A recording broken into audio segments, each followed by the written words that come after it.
Guys, ಇವತ್ತು ನಾನು ಸುಭಾಷ್ ಚಂದ್ರ ಬೋಸ್ ಅವರ ಜನ್ಮ ಜಯಂತಿ ದಿನ ಅವ್ರ ಬಗ್ಗೆ ಮಾತಾಡಬೇಕು ಅಂತಿದ್ದೆ.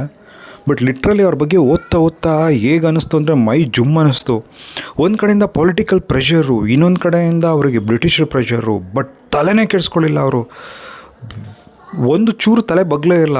ಯಾರು ಆ ಟೈಮಲ್ಲಿದ್ದಂಥ ನೆಹರೂರವರು, ಗಾಂಧಿಯವರು ಎಲ್ಲರೂ ಕೂಡ ಅವ್ರ ಜೊತೆಗೆ ಸಾಥ್ ಕೊಡಲಿಕ್ಕೆ ಆಗದೇ ಇದ್ದ ಟೈಮಲ್ಲೂ ಕೂಡ ಈಸ್ ಲೈಕ್ ರಿಯಲ್ ಫೈಟರ್. ನಮ್ಮ ಫ್ರೀಡಮ್ ಫೈಟರಲ್ಲಿ one of the biggest role ತೊಗೊಂಡಿದ್ದಾರೆ. ಆ್ಯಂಡ್ ಅವರ ಛಲ ಇದೆಯಲ್ಲ, ಆ ಛಲನ ಚಾನ್ಸೇ ಇಲ್ಲ. ಒಂದು ಸತಿ ಅವರ ಹಿಸ್ಟ್ರಿನ ಓದಿ ಮೈ ಜುಮ್ ಅನಿಸುತ್ತೆ. ಮತ್ತು ಮೂವಿ ಇಂಡಸ್ಟ್ರಿಯಲ್ಲಿ ಯಾವುದ್ಯಾವುದೋ ಕಥೆಗಳನ್ನ ಇಟ್ಕೊಂಡು ಆ್ಯಕ್ಷನ್ ಫಿಲಮ್ ತೆಗಿಬೇಕು ಅಂತಿದ್ದೀರಲ್ಲ, ದಯವಿಟ್ಟು ಸುಭಾಷ್ ಚಂದ್ರ ಬೋಸ್ ಅವರ ಕ್ಯಾರೆಕ್ಟರ್ನ ನೀವು ತೊಗೊಳ್ಳಿ ಆ್ಯಂಡ್ ತೊಗೊಂಡು ಮಾತಾಡಿ, ಅದ್ರ ಬಗ್ಗೆ ನೀವು ಫಿಲಮ್ಸ್ಗಳನ್ನ ಮಾಡಿ. ಈಸ್ ಅ ರಿಯಲ್ ಹೀರೋ, ನಮ್ಮ ಯೂತ್ಗೆ ಬೇಕಾಗಿರೋಂಥ ಈ ಹೀರೋ.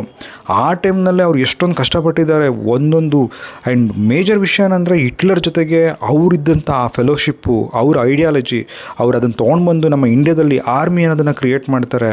ಅವರಿಲ್ಲ ಅಂದರೆ ಇವತ್ತು ನಮ್ಮ ಮನೆಯಲ್ಲಿ ಏನು ನೆಮ್ಮದಿಯಾಗಿ ನಿದ್ದೆ ಮಾಡ್ತಿದ್ವಿ ಅದು ಸಾಧ್ಯನೇ ಆಗ್ತಿರಲಿಲ್ಲ ಅಂತ. ನಾವು ಇವತ್ತು ತೊಗೊಂಡಿದ್ದೀವಿ, ಸ್ವತಂತ್ರದಲ್ಲಿ ಇದ್ದೀವಿ ಅಂದರೆ ಅದಕ್ಕೆ one of the major role ಯಾರಿಗೆ ಅಂದರೆ ಸುಭಾಷ್ ಚಂದ್ರ ಬೋಸ್ ಅವರಿಗೆ. Really hats off to him and ದೊಡ್ಡ ಸಲ್ಯೂಟ್ ಅವರಿಗೆ.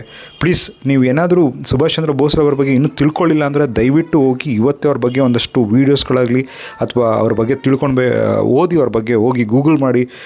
ಆ್ಯಂಡ್ ನಾನು ಸ್ಕೂಲಲ್ಲಿ ಓದ್ಬೇಕಾದ್ರೆ ನನಗೆ ಅಷ್ಟೊಂದೇನು ಒಂದು ಅಟ್ರಾಕ್ಟ್ ಅಂತ ಅನ್ನಿಸಲ್ಲ. ಬಟ್ ಈಗ ಅದನ್ನು ಓದ್ತಾ ಮೈ ಜುಮ್ ಅನ್ನಿಸ್ಬಿಡ್ತು. ದಯವಿಟ್ಟು ನಾನು ಹೇಳ್ತೀನಿ, ಸುಭಾಷ್ ಚಂದ್ರ ಲೈಫ್ ಸ್ಟೋರಿನ ಒಂದು ಸತಿ ಓದಿ, ಯು ವಿಲ್ ಗೆಟ್ ಇನ್ಸ್ಪೈರ್.